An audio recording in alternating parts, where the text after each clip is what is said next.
Okay, it's 2018.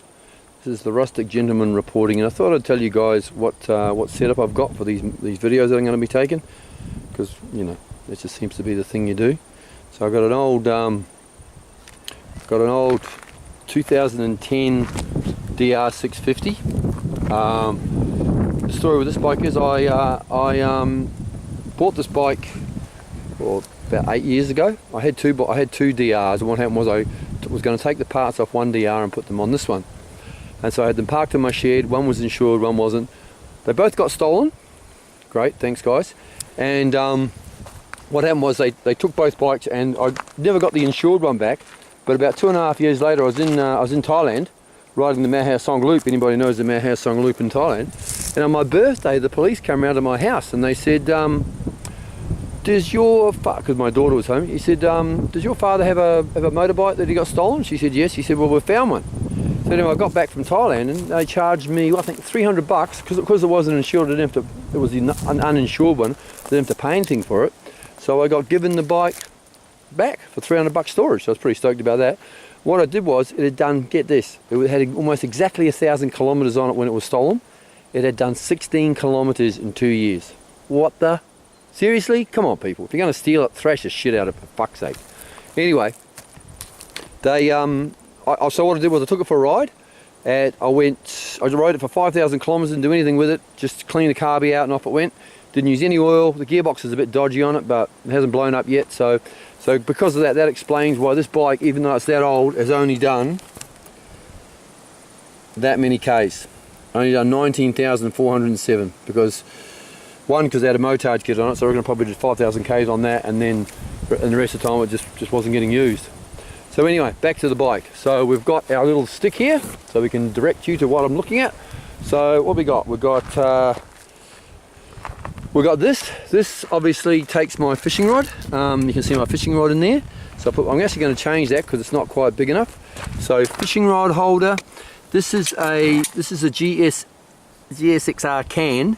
What happened was there's a guy on Adventure Rider who hots up your bike. So what I've done is I've got the can, and if you can see it, the mid pipe in there, where is it?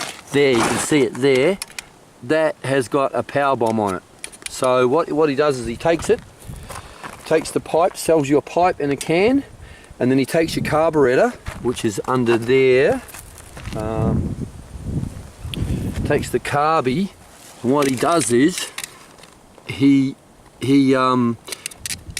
puts a couple of holes in it. He actually hand grinds a needle on it, and then he cuts the spring. What else does he do? I can't remember, but that, and then you cut 2 holes in the airbox, which is obviously under here. It is here. Cut 2 holes in the airbox, and that makes it run bloody brilliant, actually.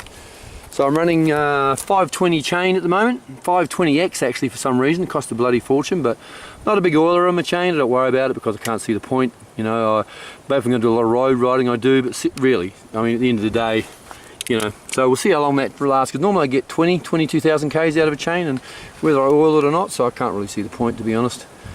We got Vince Strang, who's a guy in Australia. So this sprocket cover and this I got because I thought, well, I might as well put those on there. And he's the guy that did my suspension last time, but this time I got a rear shock from Pro Cycle US. A Moab rear shock, and I put Rycore imitators in the front. Now, to be honest, I don't really think they're as good as gold valves, but gold valves are a lot more effort to put in because you have to drill holes in the inside of here in the tubes, the compression tubes, and then all that sort of stuff. And the rear shock's okay. It's okay. It's all right. That's just what I'll say. It's all right. Homemade skiddy. So I made that skiddy myself at work. These I bought because they're too hard to make on the press at work. I did that today. I actually went off the road today. Yep, wasn't my best idea, but anyway. So I got those on one side. Homemade skiddy. Now I also made this toolbox the other day, which I'm pretty bloody happy with, because what's happened is I can now put all my tools in there. And they all fit in there. It's huge, but really once it gets dirty you won't be able to tell anyway. So that's pretty cool. And then what I've also done is I've gone up here, and this thing here is a tool tube which goes right under there, like that. Now that tool tube holds 2 tubes and a puncture repair kit.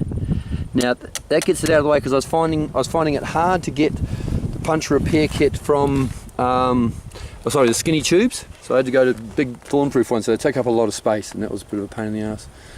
I got Heidener Scout on the back with where is it? There's the valve. Heidener Scout. There's the rim locks. So I got a rim lock on here. Rim locks as well. So rim locks, Heidener Scout. See how that goes. Put that on at 15,000 Ks, as well as here's also more of our engine covering. So there's the one for this side, and also the one for the oil cover. AMP, brilliant product, AMP, thank you very much. So I got a golden tyre on the front, same as, I don't know if you guys have heard of him, but there's a guy called Lyndon Poskett who did Moto Mally in the Paris Dakar. Bloody legend. Went to see him talk. Does races to places. Look up his videos. Absolutely amazing rider. But he uses these tyres. So I've got a Ducati Scrambler as well. So I run 723s on my Scrambler. I actually think they're better than TKs. But we'll see. Time will tell. Let me see what else. I've got Pro Rally grips. These are just your standard grips, but they're great because they've got this little bit in the side here, so it stops your hands getting blisters on them, which is actually pretty cool. I've got good old Aussie Bark Busters. I went yellow because I'm trying to make the bike ugly in case you haven't noticed.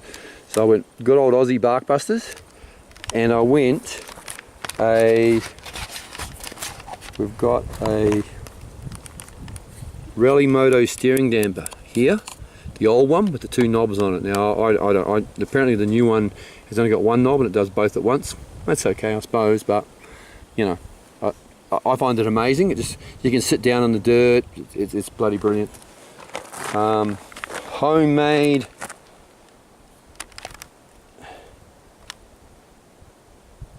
excuse me. Homemade racks. This is to protect your bags from the chain, from the heat of the exhaust. So homemade pannier racks. Yeah, right, they're pretty good. Good old 32 litre Safari tank. Can't beat it. It's actually 34 litres now, which is pretty bloody good. And it does 610 kilometres to empty, completely empty, because I've run it completely out. Literally, as I pulled into the servo in Perth. I'm also, what else have I done? There's a little rack under there, you can't actually see it, but there's a little rack under there that I've made up myself there as well. And I've got a DR250 rear mudguard, because when it got stolen they took the mudguard off. Don't ask me why, that's what they did. Also I put a Motard guard on the front as well, because when I had the Motard kit on it, I thought I'll put the Motard kit, so I put the Motard kit. These things here, let's come undone. These things here, what we call in Australia, let me just get that out. These things here are what we call shooroos, and they whistle.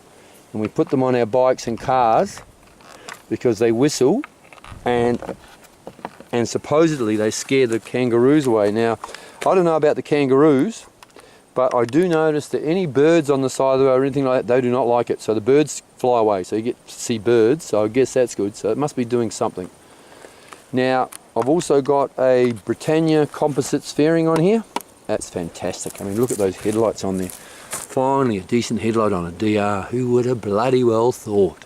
Absolutely fantastic.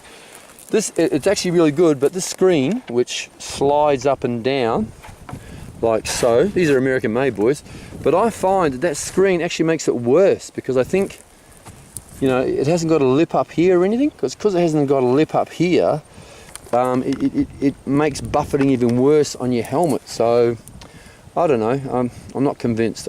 It's great when you're going below about 100 Ks, but once you start sitting on 120, 140, not much good. I mean, that is over the speed limit, so technically you shouldn't be doing that, of course, but because the speed limit in Australia is 110 everywhere, unless you're in the Northern Territory. But so I kind of run it down there, but I might do some little adjustments, but at least it's a good place to put your stickers, eh? Standard seat's a pain in the ass, horrible bloody thing, but you know, that's what you get. So, these bars are from Pro Cycle as well. They're just fat bars, your standard fat bars. So I've put them on, and they're actually pretty good. They're actually pretty awesome. and this is the dash. So on the dash of the Britannia Composites fairing, you have I've got two 12-volt plugs, because they sell you a little underneath here is a little special little switch block. Amazing setup, brilliant setup, very, very high quality. Totally recommend them. Totally recommend them. There's their sticker there, Britannia sticker, right there, Britannia. So go into them and get their stuff. Okay, so there you go. That's what I'm riding at the moment, and I'll do a uptake of the Ducati eventually. But I've changed the Ducati back to road, so I'll show you some old footage of that, because that's was a pretty cool bike when it was going. All right, so Rustic gentlemen, peace out.